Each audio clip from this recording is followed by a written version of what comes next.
बिस्मिल्लाहिर्रहमानिर्रहीम नहमदुहु व नुसल्ली व नुसल्लिमु अला रसूलिनल करीम अम्मा बअद रब्बिश्रह ली सदरी व यस्सिर ली अमरी वहलुल उक़दतम मिन लिसानी यफ़क़हू क़ौली रब्बि यस्सिर व ला तुअस्सिर व तम्मिम अलैना बिल खैर व बिका नस्तईनु या फ़त्ताहु रब्बना ज़िदना इल्मा वरज़ुक़ना फ़हमा। पिछली आयत में अल्लाह ताला ने यहूदी हज़रात की जो शनाअतें हैं और उनकी जो शरारतें मुसलमानों के तई हैं और मुसलमानों के हक़ में हैं उसको ज़िक्र फ़रमाया। और ये ज़िक्र फ़रमाया कि वो लोग मुसलमानों से बज़ाहिर दोस्ती कर कर उनके सामने अपने आप को खैरख़्वाह पेश करते हैं और अपने आप को ये बावर कराते हैं कि हम मुसलमानों के खैरख़्वाह हैं और हम मुसलमानों के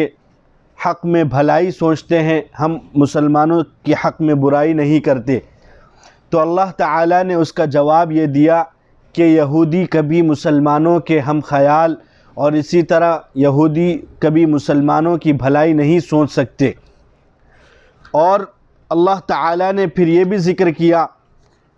कि यहूदी हज़रात और यहूदी जो हैं वो सब मुशरिकीन ने मक्का के बराबर ही हैं। कुफ्र करने वाले अहले किताब में से हो या मुशरिकीन में से हो, यहाँ अल्लाह ताला ने मुशरिकीन का साथ ज़िक्र करके ये भी बतला दिया कि यहूदी और अहले किताब, यहूदी और नसरानी जो हैं ये अहले किताब इनको कहा जाता है और ये अहले किताब बिल्कुल मुशरिकीन के ही बराबर हैं। मुसलमानों के हक़ में कोई खैर ख़्वाह नहीं है, बल्कि मुसलमानों के सबसे ज़्यादा दुश्मन मुशरिकीन के मुकाबले में यही यहूदी और नसारा हैं। और वो लोग यही चाहते हैं कि आप सल्लल्लाहु अलैहि वसल्लम के ऊपर कोई खैर नहीं नाजिल हो, क्योंकि वो लोग अपने आप को ही इस खैर से ख़ास करते हैं और वो लोग ये समझते हैं कि सिर्फ़ खैर हमारे ऊपर ही नाजिल होता है। फिर उसकी अगली आयत में अल्लाह ताला ने एक बहुत अहम हुक्म जिसको मनसूख कहा जाता है, जिसका नाम मनसूख है और ये उमूमन अहकाम में होते रहता है, उसी को अल्लाह ताला ने यहाँ ज़िक्र फ़रमाया है कि मा नंसख़ मिन आयतिन औ नुनसिहा नअति बिखैरिम मिन्हा औ मिस्लिहा। यानी अल्लाह ताला अगर किसी आयत को मनसूख करते हैं औ नुनसिहा, या अल्लाह ताला उस आयत को जहनों से भुला देते हैं, तो उस आयत के बदले कोई दूसरी आयत ले आते हैं या उस हुक्म के बदले कोई दूसरा हुक्म ले आते हैं, या अगर कोई उसके मुकाबिल कोई दूसरा हुक्म नहीं भी लाए तो उस हुक्म को मनसूख कर कर जहनों से बिल्कुल मिटाते हैं। या कभी ऐसे होता है कि एक हुक्म को मनसूख कर दिया और ख़त्म कर दिया, उसके मुकाबले में कोई दूसरा हुक्म नहीं आया। कभी ऐसा होता है कि एक हुक्म को मनसूख किया और तब्दील किया दूसरे हुक्म के ज़रिए। ये इस वजह से होता है कि जब उस मुआशरे की और उस वक्त का तकाज़ा यही था और उस वक्त के हालात के मुनासिब यही था और यही हुक्म मुनासिब था, इसीलिए अल्लाह ताला ने उस वक्त वो हुक्म दिया। लेकिन अब के हिसाब से और इसी तरह अब के लिहाज से ये हुक्म मुनासिब नहीं है, तो इसीलिए अल्लाह ताला ने उस हुक्म को या तो बदल दिया या तो उस हुक्म को ख़त्म कर दिया। और ये जो अहकाम में तब्दीली होती है और जो नस्ख़ चलता है, उसकी वजह अल्लाह ताला ने सबसे अहम ये बतलाई कि अल्लाह ताला हर चीज़ का जानने वाला है। अल्लाह ताला वो है जो हर चीज़ पर कादिर भी है और हर चीज़ का जानने वाला भी है। और ये दुनिया उसकी मखलूक और उसकी मिल्कियत है, तो जब उसकी मिल्कियत है तो वो अपनी मिल्कियत में जिस तरह चाहे तसर्रुफ़ करे, कोई उससे सवाल करने का हक़ नहीं रखता। फिर अल्लाह ताला ने एक दूसरा जवाब ये दिया, एक हाकिमाना जवाब तो ये दिया कि अल्लाह हर चीज़ पर कादिर है। दूसरा जवाब कि अल्लाह ताला के लिए ही ज़मीन व आसमान है और ज़मीन व आसमान में जिस तरह चाहे वो तब्दीली करे। दुनिया की हुकूमतों में भी ये होता है, अहकाम के रद्द बदल होते रहते हैं, लेकिन दुनिया के हुक्मों में उमूमन तीन चीज़ें पाई जाती हैं। एक ये कि एक हुक्म जारी कर दिया लेकिन उसके आगे आने वाले नताइज नहीं मालूम थे और गलत फहमी से एक हुक्म जारी कर दिया, बाद में हकीकत मालूम हुई तो हुक्म को बदल दिया। दूसरी चीज़ ये कि कभी ऐसा होता है कि जिस वक्त ये हुक्म जारी किया जा रहा था उस वक्त के हालात के मुनासिब यही था, लेकिन आगे आने वाले वाक़यात और हालात का अंदाज़ा न था, इसीलिए वो हुक्म बदल दिया गया। तो ये दो चीज़ें तो अल्लाह की ज़ात में नहीं हो सकती, क्योंकि अल्लाह ताला हर चीज़ का जानने वाला शुरू से है और हमेशा से जानने वाला है, तो अल्लाह ताला को कभी गलत फहमी नहीं हो सकती। दूसरा ये कि अल्लाह ताला आगे की भी चीज़ें जानता है और पिछली भी चीज़ें जानता है। हाँ, अल्लाह के हुक्म में एक चीज़ ये हो सकती है, तीसरी चीज़, कि हुक्म देने वाले को अव्वल ही से मालूम है कि हालात बदलेंगे और उस वक्त यह हुक्म मुनासिब नहीं होगा, इसीलिए दूसरा हुक्म देना होगा। ये जानते हुए भी आज एक हुक्म देता है, जब अपने इल्म और अपने तजुर्बे के लिहाज से हालात बदलते हैं तो अपनी करारदाद जो साबिक़ में उसने की थी उसके मुताबिक हुक्म को भी बदला जाता है और उसको बदल कर दूसरा हुक्म नाफिज किया जाता है। मैंने पीछे एक मिसाल भी दी थी। तो ये तमाम चीज़ें क्या है, अल्लाह ताला या तो मसलहत के तकाज़े से करते हैं, या अल्लाह ताला कभी एक हुक्म में कभी पहले सवाब ज़्यादा था लेकिन आज वो हुक्म में सवाब डबल है, और पहले हुक्म में सवाब कम था लेकिन अब जो हुक्म नाजिल किया गया है उसमें सवाब ज़्यादा है। आगे अल्लाह ताला यहूदियों की एक बुरी आदत को अल्लाह ताला यहाँ ज़िक्र कर रहा है। सबसे पहले तर्जमा मुलाहिज़ा फरमाइए। बिस्मिल्लाहिर्रहमानिर्रहीम। वद्द कसीरुम मिन अहलिल किताबि लौ यरुद्दूनकुम मिन बादि ईमानिकुम कुफ्फारा। बहुत से अहले किताब दिल से ये ख्वाहा हैं और ये चाहते हैं कि तुम लोगों को मुसलमान होने के बाद फिर मुर्तद कर दें। हसदम मिन इंदि अनफुसिहिम मिन बअदि मा तबय्यन लहुमुल हक़। ये महज उनके हसद की वजह से है, बावजूद कि उनके ऊपर हक़ वाज़ेह हो चुका है। फ़अफ़ू वस्फ़हू हत्ता यअती अल्लाहु बिअम्रिह। यहाँ तक कि अल्लाह खैर अफ़्व दरगुज़र से काम लो, यहाँ तक कि अल्लाह अपना हुक्म भेज दें। इन्नल्लाह अला कुल्लि शैइन क़दीर। बेशक अल्लाह हर चीज़ पर कादिर हैं। व अक़ीमुस्सलात व आतुज़्ज़काह। नमाज कायम करो और ज़कात अदा करो, और जो नेकी भी तुम अपने लिए आगे आखिरत के लिए भेजोगे अल्लाह के पास उसे मौजूद पाओगे। वमा तुक़द्दिमू लिअन्फुसिकुम मिन खैरिन तजिदूहु इंदल्लाह। और जो नेकी भी तुम अपने लिए आगे आलम आखिरत के लिए भेजोगे अल्लाह के पास उसे मौजूद पाओगे। इन्नल्लाह बिमा तअमलून बसीर। बेशक अल्लाह तुम्हारे आमाल को देख रहे हैं। इस आयत के मुताल्लिक़ ये है कि बाज़ यहूद शब व रोज़ मुख्तलिफ़ तदबीरों से मुसलमानों से दोस्ती और खैर खाही के पैराए में मुसलमानों को इस्लाम से फेरने की कोशिश किया करते थे, और बावजूद ये कि वो अपनी नाकामी भी देख रहे थे और वो उसमें नाकाम हो रहे थे, लेकिन फिर भी अपनी धुन से बाज नहीं आ रहे थे। तो हक़ ताला ने मुसलमानों को इस पर मुतनब्बिह किया और मुसलमानों को ये कहा कि बहुत से अहले किताब में से ऐसे हैं कि वो लोग अपने दिल से ये चाहते हैं, और ये सिर्फ़ कोई आपकी वजह से कोई ऐसा नहीं कि उनको तकलीफ़ पहुंच रही है इस सबब से नहीं, बल्कि अपनी दिली हसद की वजह से वो लोग ये चाहते हैं कि वो लोग आपको इस्लाम से फेर दे और आपको इस्लाम से मुर्तद कर दे और आपको इस्लाम से फेर कर किसी दूसरे मसलक में और किसी दूसरे मशरब में आपको वो कर दें, जैसे कि मुशरिक बना दे या इसी तरह यहूदी बना दे या नसारा बना दे। और उनके ऊपर ऐसा नहीं है कि हक़ वाज़े नहीं हुआ, बल्कि हक़ उनके ऊपर वाज़े हो चुका है और मुसलमानों के मुताल्लिक़ उन पर हक़ भी वाज़े हुआ है और मुसलमानों के मुताल्लिक़ जो अल्लाह ताला ने बयान फरमाया है, और इसी तरह आप सल्लल्लाहु अलैहि वसल्लम के मुताल्लिक़ जो अल्लाह ताला ने तौरात और इसी तरह इंजील में इसका ज़िक्र किया है, उन तमाम अहकामात को, उन तमाम फ़ज़ाइल के जानने के बावजूद ये लोग इस तरह कर रहे हैं। तो अब यहाँ मुसलमानों का गुस्सा आने का, मुसलमानों को इन पर गुस्सा आने का महल था,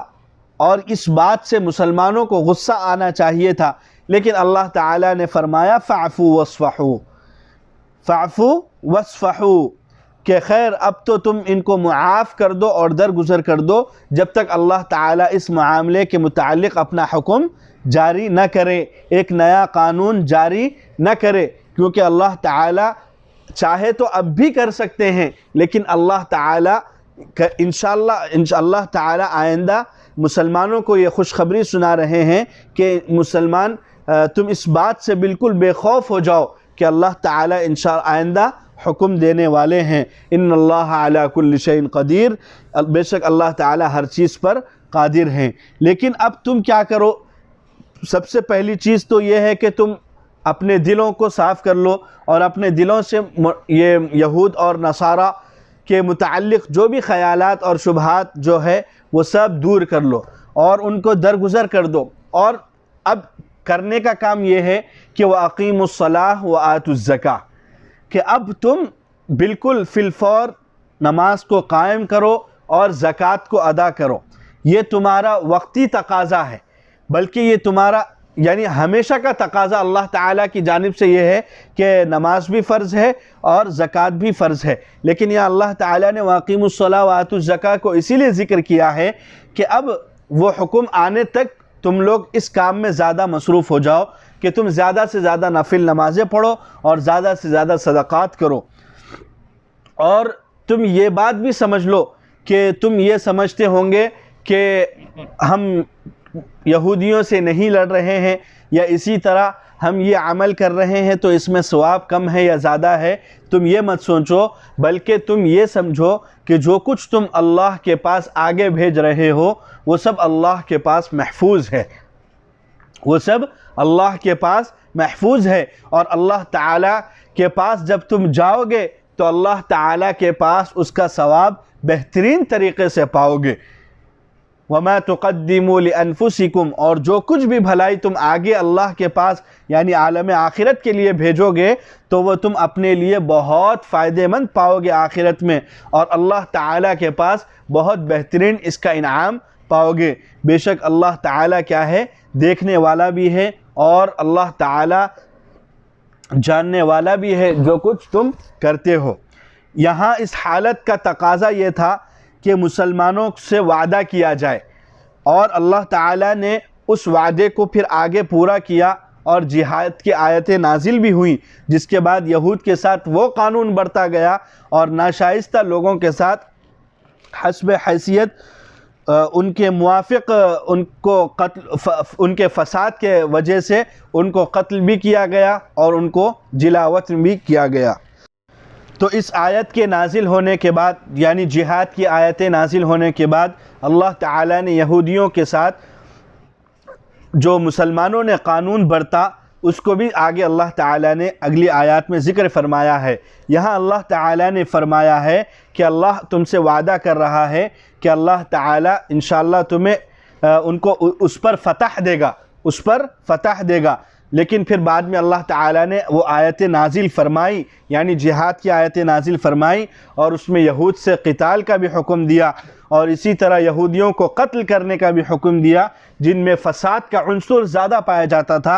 और यहाँ तक कि जज़ीरे अरब से क्या है, यहूदियों को बिल्कुल खाली कर दिया गया।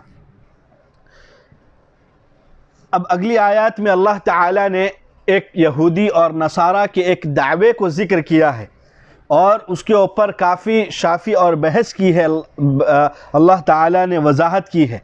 सबसे पहले तर्जुमा सुनिए, बिस्मिल्लाहिर्रहमानिर्रहीम, वक़ालू लन यदखुलल जन्नत इल्ला मन कान हुदन औ नसारा। ये कहते हैं जन्नत में सिर्फ़ यहूदी या ईसाई ही जाएंगे। तिल्का अमानियुहुम, उनकी आरज़ुएँ हैं, ये महज उनकी आरजुएं हैं। कुल हातू बुरहानकुम इन कुंतुम सादिकीन, आप कह दीजिए अगर तुम सच्चे हो तो अपनी दलील पेश करो। बला मन अस्लम वजहहु लिल्लाह व हुवा मुहसिन फलहु अजरुहु इंद रब्बिह, हाँ जो कोई भी अपने आप को अल्लाह के हवाले कर दे और वो मुखलिस भी हो, उसके रब के पास उसका अजर महफूज है। वला खौफुन अलैहिम वला हुम यहज़नून, न उसके लिए कोई अंदेशा है और न वो गम से दो चार होंगे। वक़ालतिल यहूद लैसतिन नसारा अला शै, यहूद ने कहा कि नसारा की कोई बुनियाद नहीं है। वक़ालतिन नसारा लैसतिल यहूद अला शै, और नसारा ने कहा कि यहूद की कोई बुनियाद नहीं है। वहुम यतलूनल किताब, हालांकि ये सब एक ही किताब पढ़ते हैं। कज़ालिक क़ालल्लज़ीन ला यअलमून मिस्ल क़ौलिहिम, इसी तरह जो लोग आसमानी किताब का इल्म नहीं रखते यानी मुशरिकीन, वो भी उन्हीं की सी बात कहते हैं। फ़ल्लाहु यहकुमु बैनहुम यौमल क़ियामह फ़ीमा कानू फ़ीही यख्तलिफ़ून, तो जिस बात में वो झगड़ रहे हैं अल्लाह उनके दरमियान उसके बारे में क़यामत के दिन फ़ैसला कर देंगे। इस आयत में अल्लाह ताला ने यहूदियों के एक दावे को ज़िक्र फरमाया और उनके एक ख़ास जो दावा जो मैंने शुरू में भी ज़िक्र किया था और पारे 1 के शुरू में भी वो उसका दावा उनका दावा आया था, अल्लाह ताला ने फिर उसको एक दोबारा मर्तबा फिर अल्लाह ताला ने यहाँ ज़िक्र किया। उनका दावा ये था कि हम अल्लाह के महबूब हैं, और एक दावा ये था कि हम जन्नत में जाएंगे, यानी यहूद और नसारा ही जन्नत में जाएंगे, उसके अलावा कोई जन्नत में नहीं जाएगा। ये तमाम चीज़ें ये लोग इसलिए पेश करते थे और ये दावे इसलिए करते थे कि जो भोले भाले मुसलमान हैं, जो बिल्कुल अभी अभी मुसलमान हुए हैं, उनके दिलों में और उनके क़ुलूब में और उनके दिलों में ये शुबहात पैदा हो जाए और उनके क़ुलूब में ये तरद्दुद पैदा हो जाए और उनको ये शुबा हो जाए कि ये लोग तो दावा करते हैं कि जन्नत के सिर्फ़ हक़दार यही हैं, जन्नत के सिर्फ़ हक़दार यही हैं, तो उनके दिलों में शुबहात पैदा हो जाएं। और यहूदी भी यही चाहते हैं कि मुसलमानों के दिलों में शुबहात पैदा करें, तो इस शुबहात के पैदा करने के लिए वो लोग दावा करते थे कि वो हम जन्नत में सिर्फ़ कौन जाएंगे, या तो यहूदी जाएंगे या तो नसरानी जाएंगे, या ऐसे कि यहूदी और नसरानी ही जाएंगे, इसके अलावा जन्नत में कोई दाखिल नहीं होगा। ये एक दावा उनका था। एक दावा पारे 6 में आएगा, वक़ालतिल नहनु अबनाउल्लाह वक़ालतिल यहूदु नहनु अबनाउल्लाहि व अहिब्बाउ, यानी हम अल्लाह के महबूब हैं और अल्लाह हमें महबूब रखता है, हम अल्लाह को महबूब रखते हैं और अल्लाह हमको महबूब रखता है। तो महबूब और मुहिब का तकाज़ा और मोहब्बत का तकाज़ा ये होता है कि उसको आराम दिया जाए और आखिरत में अल्लाह ताला जन्नत में हम ही को दाखिल करेंगे। और एक दावा वो लोग ये करते थे कि हम अंबिया अलैहिमुस्सलाम की नस्ल से हैं और अंबिया अलैहिमुस्सलाम हमारे ही ख़ानदान से है और हम औलाद अंबिया हैं, हम औलाद अंबिया हैं। इस लिहाज से और इस नसबी और नस्ली लिहाज से हम जन्नत में जाएंगे, इसके अलावा कोई जन्नत में नहीं जाएगा। तो अल्लाह ताला फरमा रहे हैं तिल्का अमानियुहुम, तिल्का अमानियुहुम, ये तो सब आरजुएं हैं, ये तो इंसान जैसे एक ख़याली पुलाव पकाता है वैसे ही एक आरजुएं हैं। और बस इंसान की आरजुएं कहाँ मुकम्मल होती हैं, इंसान की आरजुएं कहाँ मुकम्मल होती हैं? हाँ, जब शरीअत हक्का और दीन इस्लाम जो है उसके मुताबिक अगर कोई आरज़ुएँ बांधता है तो उसकी वो आरज़ुएँ पूरी होंगी। तमाम नेक अमाल करे और आप सल्लल्लाहु अलैहि वसल्लम की इक्तिदा व इत्तिबा करे, फिर आरज़ू बांधे कि इंशाअल्लाह अल्लाह हमें जन्नत देगा, तब ये आरज़ुएँ काम आएंगी। महज सिर्फ ख़याली पुलाव पकाने से कुछ नहीं होता, ये तो सिर्फ आरज़ुएँ ही बांध रहे हैं। अल्लाह ताला फरमाता है कि ऐ नबी आप कह दीजिए कि ज़रा इनको एक दलील तो पेश करें ये इस बात पे कि इंसान एक दावा करता है तो उसके मुताबिक दलील भी तो देता है। दलील जब नहीं है तो इसका मतलब ये है कि सिर्फ ख़याली पुलाव है और इसी तरह ये सिर्फ आरज़ुएँ हैं और ये सिर्फ तिलका अमानियुहुम, अमानी है ये सिर्फ, इसके अलावा कुछ नहीं है। क्योंकि जब इंसान कोई दावा करता है तो उसको मुअक्कद करने के लिए और उसमें ताकीद और क़ुव्वत पैदा करने के लिए वो दलाइल को पेश करता है, लेकिन इनके पास तो कोई दलाइल ही नहीं है और सिरे से ये लोग पहले ही काफिर हैं और आप सल्लल्लाहु अलैहि वसल्लम के दुश्मन हैं। और इस दर्जा दुश्मन हैं कि तमाम हक़ बात को जानते बूझते फिर भी आप सल्लल्लाहु अलैहि वसल्लम की से दुश्मनी कर रहे हैं। तो अल्लाह ताला ने फरमाया, ए नबी आप कह दीजिए कि तुम सनद ले आओ या तुम दलील ले आओ अगर तुम अपने मामले में सच्चे हो। और होना तो ये चाहिए था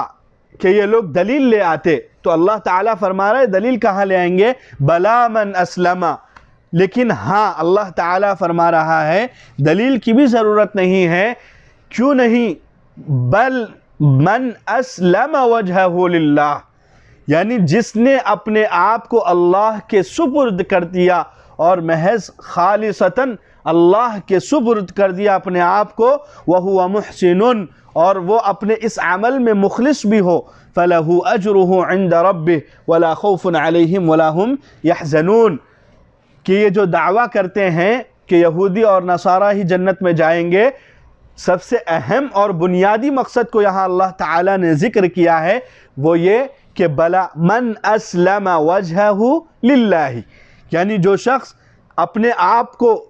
सुपुर्द कर देगा अल्लाह के, जिसको इस्लाम कहा जाता है। इस्लाम के माने ही ये हैं कि हम अपने आप को अल्लाह ताला के सुपुर्द कर दें और अपने आप को अल्लाह के ताबे कर दें।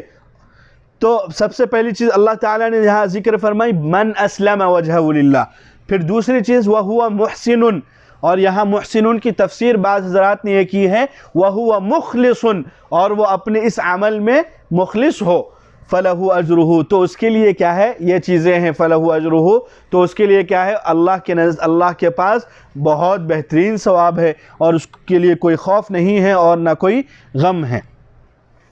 और इसी तरह यहूदियों के एक मुहाजरे को अल्लाह ताला ने यहाँ ज़िक्र किया और अल्लाह ताला ने यहूदियों के एक ज़िक्र को, एक झगड़े को और एक मुजादले को यहाँ ज़िक्र किया जो उन्होंने आपस में किया था। वो इस तरह कि वो लोग एक दूसरे को, यहूदी और नसारा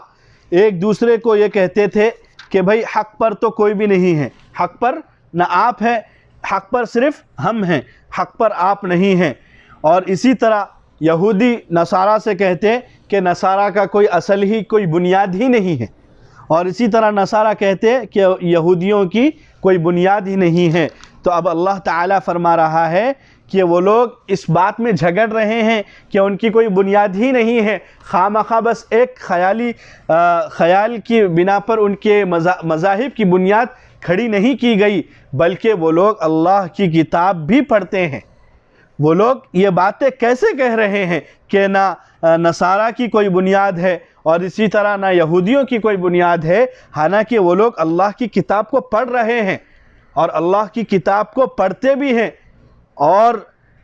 बाज़ वो लोग जो ये लोग लड़ रहे थे तो बस एक बीच में एक अटकल पच्चू की तरह वो लोग भी बेगाने की शादी में अब्दुल्ला दीवाने की तरह मुशरिकीन भी क्या कह दिए कि अब दोनों में से कोई भी हक़ पर नहीं है, बल्कि हक़ पर अब हम हैं। तो जो क़ाल अल्लज़ीना ला यअलमून, जिसको जाहिल कहा जाता है, जाहिल कौम कहा जाता है, अल्लाह ताला ने फरमाया ला यअलमून मिस्ल क़ौलिहिम, जो लोग नहीं जानते, जो लोग पढ़ना लिखना नहीं जानते, कुछ नहीं जानते, वो लोग भी हाँक देते हैं कि भाई ना यहूदी सही है ना नसारा सही है, बल्कि क्या है, बुत परस्ती में जो हम हैं हम ही सही हैं। तो अल्लाह ताला फरमा रहा है फ़ल्लाहु यहकुमु बैनहुम यौमल क़ियामा, जो लोग आपस में झगड़ रहे हैं, यहूदी नसारा और मुशरिकीन, ये जो लोग झगड़ रहे हैं आपस में कि कौन हक़ पर है और कौन बातिल पर है और या कौन गलत है, तो अल्लाह ताला क़यामत के दिन इसका फ़ैसला करेगा, और इसका फ़ैसला अमली फ़ैसला करेगा।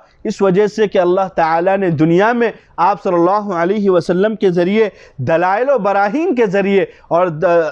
मज़बूत दलाइल पेश करके अल्लाह ताला ने उनका रद्द कर दिया है, उनका फ़ैसला कर दिया है। अब आखिरत में जो होगा वो अमली फ़ैसला होगा। और अल्लाह ताला ने कुरान में भी और इसी तरह आप सल्लल्लाहु अलैहि वसल्लम ने अपने अक़वाल में भी मुशरिकीन का और इसी तरह यहूदी और नसारा का क्या है, दलाइल के साथ रद्द किया है और मिसाल के ज़रिए भी उनको समझाया है। लेकिन दलाइल से बात उनको जब समझ में नहीं आएगी तो अमली चीज़ नाफिज़ करना पड़ेगा, तो अल्लाह ताला क़यामत के दिन नाफिज़ करेंगे। अब यहाँ चंद चीज़ें हैं जो काबिल गौर हैं। अव्वल ये कि इन आयात में अल्लाह ताला ने यहूदी और नसारा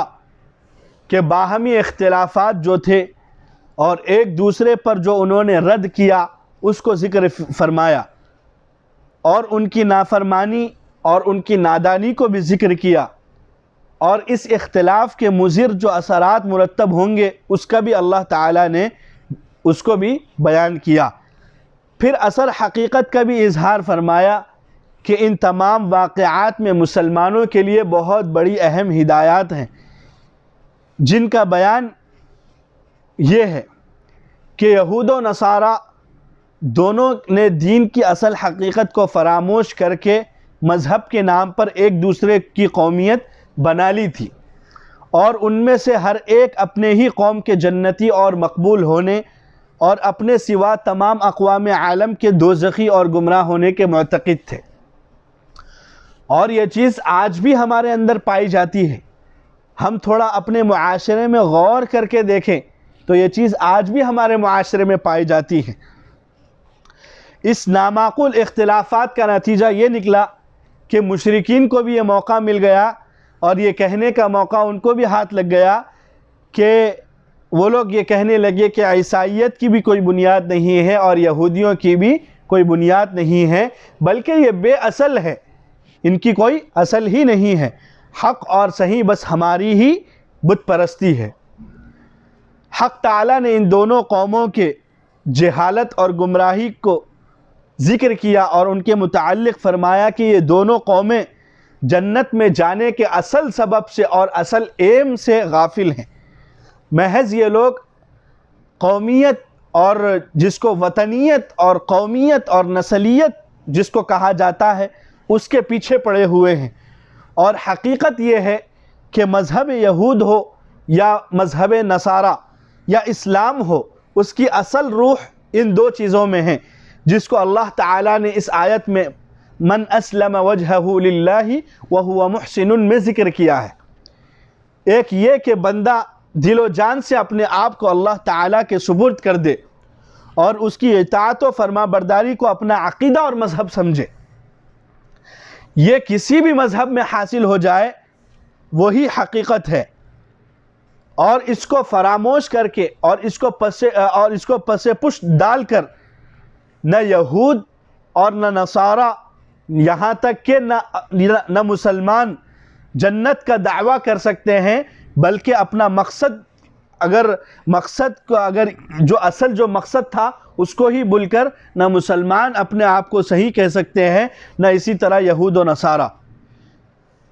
दूसरी बात यह है कि जन्नत में जाने के लिए सिर्फ ये भी काफ़ी नहीं है कि कोई आदमी अपने दिल से खुदा की फरमाबरदारी का कस्द और इरादा करे, यानी अल्लाह ताला के मामले में तो क़स्द उसका दुरुस्त कर ले, लेकिन इताअत और फरमाबरदारी और इसी तरह इबादत के तरीक़े अपने जहन और ख़याल से क्या है, अपने ख़याल के मुताबिक घड़ ले और अपने ख़याल के मुताबिक जो तरीक़ा उसको अच्छा लगे वो करे। मगर ये भी गलत है, बल्कि ये ज़रूरी है कि इबादत और इताअत के जो तरीक़े वही इख्तियार करें जो अल्लाह ताला ने अपने रसूल अलैहिमुस्सलातु वत्तस्लीम के ज़रिए उम्मत को बतलाए हैं और अंबिया अलैहिमुस्सलाम ने उनके मुतअल्लिक़ीन को उन तरीक़ों की हिदायत की है। पहली बात जो है ये कि बंदा दिलो जान से अपने आप को खुदा के सुपुर्द कर दे, वो इस आयत में इस लफ्ज़ से समझ में आती है कि मन अस्लम बला मन अस्लम वजहू लिल्लाह। और दूसरी बात ये कि वह हुआ मुहसिनुन के ज़रिए ये बात समझ में आती है और जिससे मालूम होता है कि नजात उखरवी और दुखूल जन्नत के लिए सिर्फ़ क़स्द और इताअत काफ़ी नहीं, बल्कि हुस्न अमल की भी ज़रूरत है। और हुस्न अमल वही होगा और हुस्न अमल वही कहलाएगा और हुस्न अमल का मिस्दाक वही तालीम और तरीक़ा रहेगा जो कुरान व सुन्नत और रसूल खैरुल अनाम सल्लल्लाहु अलैहि वसल्लम के मुताबिक हो। अब जो शख्स इन बुनियादी उसूलों में से किसी एक उसूल को भी छोड़ दे, खाह वो यहूदी हो, खाह वो मुसलमान हो, खाह वो नसरानी क्यों ना हो, और फिर महज नाम की कौमियत के ज़ाम में अपने आप को जन्नत का ठेकेदार समझ ले, तो ये सिर्फ उसकी खुद फरेबी है और ये सिर्फ उसकी एक आरजुएँ हैं, उसके अलावा जिसका हकीकत से दूर दूर कभी कोई वास्ता नहीं है। अल्लाह ताला के नज़दीक नामों से कुछ नहीं होता और नामों का सहारा लेकर कोई करीब नहीं हो सकता, न मकबूल बन सकता है और न कोई अल्लाह ताला का मुहिब और महबूब बन सकता है जब तक उसमें ईमान और अमल सालिह की रूह मौजूद न हो।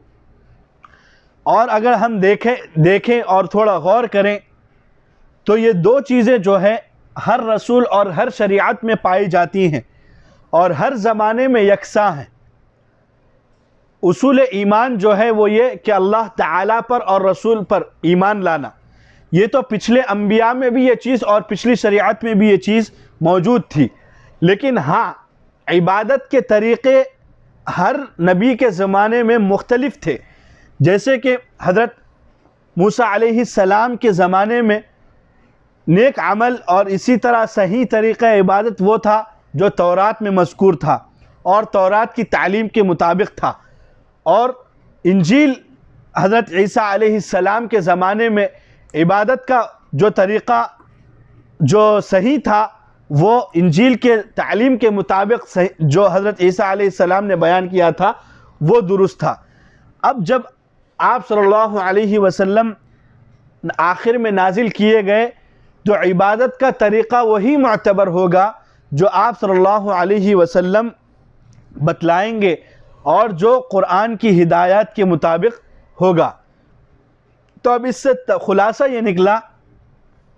कि यहूद व नसारा का जो इख्तिलाफ है कि अल्लाह ताला ने उन दोनों के दरमियान ये फ़ैसला कर दिया कि दोनों कौमें जहालत की बातें कर रही हैं, क्योंकि दोनों में से कोई भी जन्नत का ठेकेदार नहीं है और ना ही दोनों के मज़हब बेबुनियाद और बेअसल हैं, बल्कि दोनों मज़हबों की सही बुनियाद मौजूद है।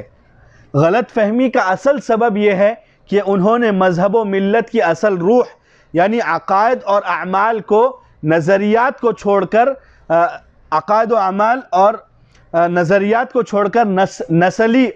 और वतनी और कौमियत की बुनियाद पर किसी कौम को यहूद ठहरा दिया और किसी को नसरानी ठहरा दिया।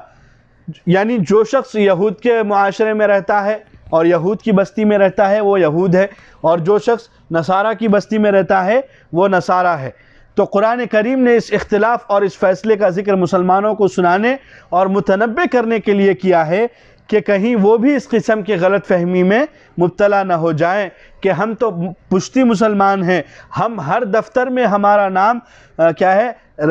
हर रजिस्टर में हमारा नाम मुसलमानों के खाने में दर्ज है और हम ज़बान से भी अपने आप को मुसलमान कह लें और इसलिए जन्नत के नीस इन तमाम इनामी वादों के हम ही मुस्तहिक हैं जो नबी सल्लल्लाहु अलैहि वसल्लम के ज़रिए मुसलमानों से किए गए हैं। और इस फ़ैसले से उन पर यह भी वाज़ेह हो जाना चाहिए कि जो शख्स महज दावे से मुसलमान रहता है, हकीकी मुसलमान नहीं बनता, न कहीं मुसलमान नाम दर्ज करा ले वो मुसलमान नहीं होता, बल्कि हकीकी एतबार से मुसलमान वो है। और हकीकी मुसलमान वो है, अव्वल ये कि उसको इस्लाम ज़रूरी है, दूसरा ये कि इस्लाम के माना है अपने आप के सुपुर्द करना और अपने आप को सौंप देना, और दूसरे ये कि इहसान नीयत यानी हर अमल और हर तरीक़े इबादत वो करे मुसलमान जो सुन्नत के मुताबिक हो। जब तक अगर इसके अंदर हर मुसलमान के अंदर और जो भी नाम लेवा मुसलमान है या भी जो भी मुसलमान है उसके अंदर ये दो चीज़ें मौजूद नहीं होंगी तो वह सिर्फ़ नाम का मुसलमान होगा, वो सिर्फ़ नाम का मुसलमान होगा, आखिरत में उसके लिए उतना कोई अज्र नहीं होगा। तो इसीलिए अल्लाह ताला ने फरमाया दो चीज़ें होना ज़रूरी है, एक ये कि उसके पास इस्लाम हो, और इस्लाम वो ये कि अपने आप को सुपुर्द कर दे, अपनी ज़ात को सुपुर्द कर दे, दूसरा ये कि उसका जो भी अमल वो करे वो इखलास के साथ हो और वो सुन्नत के साथ हो, तो तब जाकर उसका हर अमल मोतबर होगा। और इसी तरह कुरान करीम की इस तंबीह के बावजूद बहुत से मुसलमान और यहूदी और नसारा का में जो गलत फहमी के वो शिकार हो गए थे कि खुदा और रसूल और आखिरत व क़यामत से बिल्कुल गाफिल होकर अपना नस्ली मुसलमान होना या मुसलमान होने के लिए ही काफ़ी समझने लगे थे। तो अल्लाह ताला ने इस आयत में उसको भी क्या है, दूर कर दिया। और इससे एक और बात ये समझ में आ जाती है कि कुरान व हदीस में जो अल्लाह ताला ने मुसलमानों के साथ वादे किए और उनके दुनिया में कामरानी और फलाह व कामरानी के जो उनके साथ वादे किए और दुनिया व आखिरत में उनकी कामयाबी के जो अल्लाह ताला ने वादे दुनिया में किए और मुसलमानों को बतलाए, वो सिर्फ़ हम देखते नहीं हैं, वो सिर्फ़ क्या है,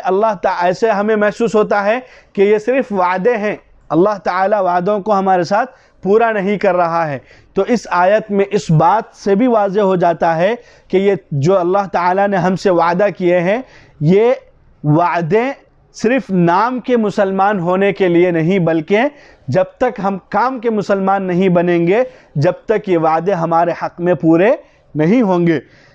जब तक हम अल्लाह ताला के इन बताए हुए उसूलों पर अमल नहीं करेंगे, तब तक कुरान और सुन्नत में जो अल्लाह ताला ने मुसलमानों के साथ फलाह व कामरानी और उनकी कामयाबी और उनकी तरक्की और बुलंदी के लिए जो अल्लाह ताला ने वादे किए हैं, वो वादे पूरे नहीं होंगे। और जब तक वो अपने तमाम इरादों को अल्लाह ताला और उसके रसूल सल्लल्लाहु अलैहि वसल्लम के ताबे न कर दें और उनके बतलाए हुए तरीक़ों पर अमल सालिह के पाबंद न हो, तो जब तक ये वादे पूरे नहीं होंगे। यही खुलासा है इस आयत, बला मन अस्लम वजहहु लिल्लाह व हुवा मुहसिनुन फलहु अजरुहु इंद रब्बिह। आजकल पूरी दुनिया में ये वावेला और ये ढिंडोरा पीटा जाता है कि मसाइब व आफात का मुसलमान शिकार है और मुसलमान हर जगह पस्ती में है और मुसलमान हर जगह मुसीबत में है। उसको देखकर बहुत से नावाकिफ़ लोगों को ये ख्याल भी आता है कि शायद इन तमाम आफात की वजह और इन तमाम मुसीबतों की वजह हमारा इस्लाम है और हमारी शरीयत है, हमारा दीन है। लेकिन हकीकत के एतबार से देखा जाए तो उसका जो सवाल है और उसका जो शुबा है, ये सब रफ़ा हो जाता है। वो इसलिए कि हम तो नाम के मुसलमान हो गए, हम जो दुनिया में हमारे ऊपर आफात आई हैं और जो मुसलमानों के ऊपर जो मुसीबतें आई हैं, उसका असल सबब हमारा इस्लाम नहीं बल्कि हमारा तर्क इस्लाम है। यानी हमने इस्लाम की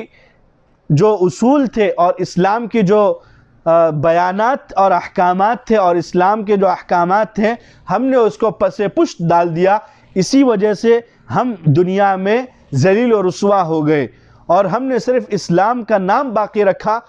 ना उसके अकायद हमारे अंदर हैं, ना उसके अखलाक हमारे अंदर हैं, ना उसके अमाल हमारे अंदर है, बल्कि हम और कोई मुशरिक अगर एक जगह खड़ा हो जाए तो कोई तीसरा ये तमीज़ नहीं कर सकता हमारे अंदर कि हम मुसलमान भी हैं या यहूदी हैं। तो हम वज़ा में हम हैं यहूद तो नसारा तो नहीं, वज़ा में हम हैं नसारा तो तमद्दुन में हुनूद।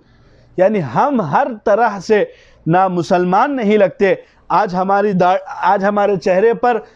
सुन्नत के मुताबिक दाढ़ी नहीं है, आज हमारे लिबास इस्लामी लिबास नहीं है, आज हमारा वज़ाक़ता शरीयत के मुताबिक और सुन्नत नबविया के मुताबिक नहीं है। फिर हम ये कैसे समझ लें कि मुसलमानों के साथ जो वादा किया गया हमारे साथ भी वही अमल किया जाए और हम भी आराम से और सुकून से ज़िंदगी गुजारे? ये कैसे हो सकता है? और ये कैसे हमारे दिल में शुबा पैदा हो सकता है कि ये तमाम आफात और मुसीबतों का नतीजा हमारा इस्लाम है? नहीं, बल्कि असल वजह यह है कि हमारा इस्लाम नहीं बल्कि इस्लाम को हमने पसे पुष्ट डाल दिया और इस्लाम को हमने छोड़ दिया, जिसकी वजह से हम हर जगह ज़लील और रुस्वा हैं। और दूसरा ये कि यहाँ फिर एक सवाल ये पैदा होता है कि हम नाम के तो मुसलमान कम अज़ कम है तो सही, दूसरे लोग तो नाम के भी मुसलमान नहीं हैं और अल्लाह और उसके रसूल की कसरत से मुखालफत करते हैं, फिर भी वो लोग दुनिया में ऊंचे तरक्की याफ्ता हैं और वो तरक्की कर रहे हैं और बड़ी बड़ी हुकूमतों के मालिक हैं और दुनिया की सनातों और तिजारतों के ठेकेदार भी बने हुए हैं। तो इसका जवाब ये है कि अल्लाह ताला दोस्त और दुश्मन के साथ एक मुआमला नहीं करता और इसी तरह औलाद और शागिर्द को और इसी तरह दोस्त और दुश्मन को और इसी तरह मुख्तलिफ़ चीज़ें हैं। दोस्त और दुश्मन को क्या है, ज़री सी बात पर क्या है, कदम कदम पर उनका इम्तिहान लिया जाता है, कदम कदम पर उनको आज़माया जाता है। अगरचे हम मोहब्बत अल्लाह की मोहब्बत के दावेदार हैं, अगरचे हम अमल से बिल्कुल आरी व खाली हैं, लेकिन हम मोहब्बत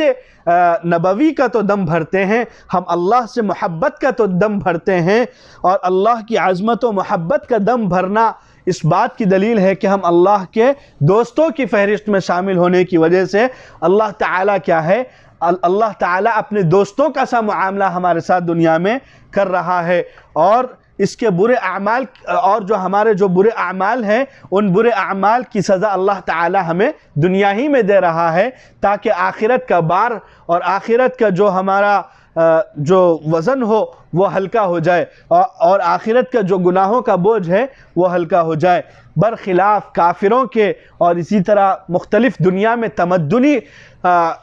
हुकूमत करने वाले और तमद्दुनी तरक्की करने वाले और तमद्दुनी कौमों के वो सब अल्लाह ताला के बागी काफिर मुशरिक हैं, लेकिन अल्लाह ताला उनको दुनिया में ढील दे रहा है। और अल्लाह ताला क्या है, उनको दुनिया में हल्की हल्की सज़ाओं से उनका बार अज़ाब हल्का नहीं किया जाता और उनको अल्लाह ताला दुनिया में क्या है, थोड़ा थोड़ा अज़ाब देकर उनका आखिरत का बोझ हल्का नहीं किया जाता, बल्कि अल्लाह ताला उनको यकलख्त पकड़ता है और एक झटके में अल्लाह ताला उनको पकड़ता है। और अल्लाह ताला क़यामत के दिन उनको ऐसा अज़ाब देगा कि मुसलमान उनको क्या अल्लाह ये कहेंगे और मुसलमान शुक्र अदा करेंगे कि अल्लाह ताला ने हमें दुनिया में बहुत आफ़ियत के साथ रखा था। और इसी का खुलासा वो हदीस भी है जो आप सल्लल्लाहु अलैहि वसल्लम ने बयान फरमाया, अद्दुनिया सिजनुल मुमिन, मोमिन के लिए तो दुनिया कैद खाने के मानिंद है कि उसमें उसको सज़ाएँ दी जाती हैं, उसमें उसको क्या है, उसको तकलीफ़ दी जाती है, आफात उसको आते हैं, तकालीफ़ उसको पेश आती हैं। लेकिन काफिर के लिए क्या है, जन्नत है। दुनिया के लिए काफिर के लिए इसलिए जन्नत के मानिंद है कि वो दुनिया में ही उसको हर चीज़ का उसको बदला दे दिया जाता है, यानी वो दुनिया में ही वो सुकून और आयश की ज़िंदगी गुजारता है, आखिरत में उसके लिए कोई अहम चीज़ नहीं है। और एक दूसरी अहम बात ये कि मुसलमानों के जो तनज़्ज़ुल और परेशानी और कुफ़ार की तरक्की और आराम की ये है कि अल्लाह ताला ने हर अमल की ख़ासियत को जुदा रखा है। यानी एक इंसान तिजारत करता है और वो उसमें कामयाब होता है, एक इंसान तिजारत करता है और उसमें वो कामयाब होता है, तो उसकी तिजारत क्या है, उसका इलाज नहीं कर सकती। यानी एक इंसान के पास बहुत पैसे हैं तो ऐसा नहीं हो सकता कि वो पैसों के ज़रिए क्या है वो इलाज कर ले, यानी वो मालदार है तो अब उसको कोई तकलीफ़ नहीं पहुँचेगी। इसी तरह अल्लाह ताला ने हर अमल में मुख्तलिफ़ ख़ासियतें रखी हैं कि एक इंसान अगर पैसे कमाता है तो वो अलग चीज़ है, एक इंसान इलाज व मुआलजा करता है वो अलग चीज़ है। इसी तरह दवा का इस्तेमाल अलग चीज़ है, तिजारत का खासा अलग चीज़ है। यानी दवा का खासा यह है कि इंसान के अंदर जो बीमारी है उसको दूर किया जाता है, और इसी तरह तिजारत का खासा यह है कि माल की ज़्यादती होती है। लेकिन कुफ़ार और मुशरिकीन की दुनियावी तरक्की और माल व दौलत की फरावानी उनके कुफ्र का नतीजा नहीं है, जैसे मुसलमान की इफलास और परेशानी का नतीजा इस्लाम नहीं है। बल्कि कुफ़ार ने जब आखिरत की फ़िक्र छोड़ दी और पूरी तरह दुनिया के माल व दौलत और ऐश व आराम में लग गए और तिजारत, सनअत, ज़राअत और हुकूमत और सियासत के मुफीद रास्तों को इख्तियार किया और मुज़िर तरीक़ों से यानी तकलीफ़ दे तरीक़ों से बचे तो दुनिया में तरक्की हासिल कर ली। अगर वो भी हमारी तरह अपने मज़हब का नाम लेकर बैठ जाते और दुनियावी तरक्की के लिए उसके उसूल के मुताबिक जिद्दोजहद न करते और उनके कुफ्र को उनको माल व दौलत या हुकूमत का मालिक न बनाता, और फिर हम ये कैसे समझ ले कि हमारा इस्लाम और वो भी सिर्फ़ नाम का हमारी सारी फुतूहात के दरवाज़े खोल सकता है। इस्लाम और ईमान अगर बिल्कुल सही उसूल पर भी हो तब भी उसका असली खासा और नतीजा ये है कि उससे आखिरत की नजात मिलती है और जन्नत की दायमी राहत हाथ आती है। दुनिया में माल और दौलत की फरावानी या ऐश व आराम की वुसअत इसका नतीजे में हासिल होना ये कोई ज़रूरी बात नहीं है, और ये बात तजुर्बे से भी साबित है कि जहाँ कहीं और जब कोई मुसलमान तिजारत और सनअत, हुकूमत और सियासत के उसूल सहीहा को सीख ले और उस पर अमल करे तो वो भी दुनियावी समरात और नताइज को हासिल करता है और दुनियावी तमाम खुशियों से वो महरूम नहीं रहता जो एक काफिर को हासिल है। इससे ये तमाम बातों से इस बात ये वाज़ेह हो गई कि दुनिया में हमारा इफ़लास और मुहताज होना और दुनिया में परेशानियों से और मसाइब से और आफात से हमारे इस्लाम का कोई ताल्लुक़ नहीं है, बल्कि एक तरफ इस्लामी अखलाक व अमाल को छोड़ने का यह नतीजा है और दूसरी तरफ इन तमाम कामों से मुँह मोड़ने का नतीजा है जिनके अमल में लाने से माल व दौलत में ज़्यादती होती है। अफसोस का मकाम यह है कि आज हम जब यूरोप वालों के साथ मिलते जुलते हैं और उनसे इत्तेफाक पेश आता है तो हमने तो सिर्फ़ उनका कुफ्र और आखिरत की गफलत और इसी तरह बेहयाई और बद अखलाक़ी और धोखाधड़ी बल्कि बद अखलाक़ी सीख ली, और लेकिन उनके वो अमाल न सीखे जिनकी वजह से आज वो लोग तरक्की कर रहे हैं, जिनकी वजह से आज वो दुनिया में हमें कामयाब नज़र आते हैं, जिनकी वजह से आज हम उनको रश्क की निगाह से देखते हैं। जिस मकसद के लिए यूरोप के लोग और काफिर और यहूद और नसारा खड़े हो जाते हैं उसके पीछे अनथिक कोशिश करते हैं और इंतहाई कोशिश करते हैं और अपने हद तक यहाँ तक कि हर मुमकिन कोशिश करते हैं, और उनके पास मामले की सच्चाई भी है, बात की सच्चाई भी है, और इसी तरह सही माना में वो लोग हमदर्द हैं एक दूसरे के, और उनके पास ना वो कोई एक दूसरे के आस्तीन के सांप भी नहीं है, और दुनिया में असर और रसूख हासिल करने के लिए नए नए तरीक़े जो दर हकीकत इस्लाम ही की असल तालीमात हैं क्या है वो लोग अपना लिए, और हमने उनको देख कर भी उसकी नकल उतारने की कोशिश नहीं की। तो ये कसूर हमारे इस्लाम का नहीं बल्कि ये कसूर हमारा अपना कसूर है। इस वजह से आज हम खुद अपने मुआशरे पर गौर कर लें कि हमारा मुआशरा किस हद तक है। हमारे मुआशरे में तमाम बुराइयां पाई जाती हैं। मुसलमान झूठ बोलता है, आजकल तो लोग ये कहते हैं कि जो झूठ बोलता है वो मुसलमान ही है। आज हम झूठ बोलते हैं, खयानत करते हैं, दरोगरी करते हैं, और इसी तरह हम लोगों के साथ उनके ख़यालात के साथ खेलते हैं और लोगों के साथ खेलते हैं। हम धोखाधड़ी करते हैं, हम मुसलमानों को तकलीफ़ देते हैं, हम मुसलमानों को बिल्कुल इतना धोखा देते हैं कि वो कल के दिन किसी पर यकीन ना करें। ये चीज़ें कुफ़ार में तो नहीं पाई जाती। तो जिसकी वजह से हमारा असल सबब जो था, हमने उस सबब को भुला दिया और दूसरों ने वो सबब इख्तियार कर लिए। जो तरक्की के सबब थे वो दूसरों ने इख्तियार कर लिए, जिसकी वजह से आज वो दुनिया में फ़तह और कामरानी के दराजात को चूम रहे हैं और फ़तह और कामरानी उनके कदम चूम रही है। बज़ाहिर उनके अंदर ईमान नहीं है और बज़ाहिर वो दुनिया में कामयाब है, लेकिन आखिरत में कामयाब नहीं होंगे। लेकिन आज हमें चाहिए कि हम तमाम इख्तिलाफ़ात को पसे पुश डालकर हम जो दो उसूल अल्लाह ताला ने बयान किए हैं कि एक अपने आप को अल्लाह के सुपुर्द कर देना, दूसरा ये कि आप सल्लल्लाहु अलैहि वसल्लम की सुन्नतों पर अमल करना। जो भी तरीक़ा इबादत हो हम उसको देखेंगे कि आप सल्लल्लाहु अलैहि वसल्लम ने और सहाबा किराम रिज़वानुल्लाहि अलैहिम अजमईन ने किया है या नहीं किया है। और यहूदियों की इन तमाम इख्तिलाफ़ात से हमें यही सबक मिलता है कि आज वो इख्तिलाफ़ात हमारे अंदर भी पाए जाते हैं। आज बाज़ लोग ये कहते हैं कि फ़लाँ फ़िरक़ा जन्नत में नहीं जाएगा, फ़लाँ फ़िरक़ा जहन्नम में जाएगा, फ़लाँ मसलक के लोग जहन्नमी हैं, फ़लाँ लोग ऐसे, फ़लाँ लोग ऐसे। ये सब छोड़ दीजिए, ये इख्तिलाफ़ात को छोड़ दीजिए। अल्लाह ताला ने इन आयतों को ज़िक्र करने का मकसद यही बयान किया है कि इन आयतों को ज़िक्र करने का मकसद मुसलमानों को मुतनब्बह किया जाए, मुसलमानों को क्या है आगाह किया जाए कि जिस तरह इख्तिलाफ़ात की बुनियाद पर और इख्तिलाफ़ात की वजह से यहूद व नसारा क्या है हलाक व बर्बाद हो गए, इसी तरह तुम हलाक व बर्बाद न होना और अपने आप को जन्नत का ठेकेदार मत समझ लेना।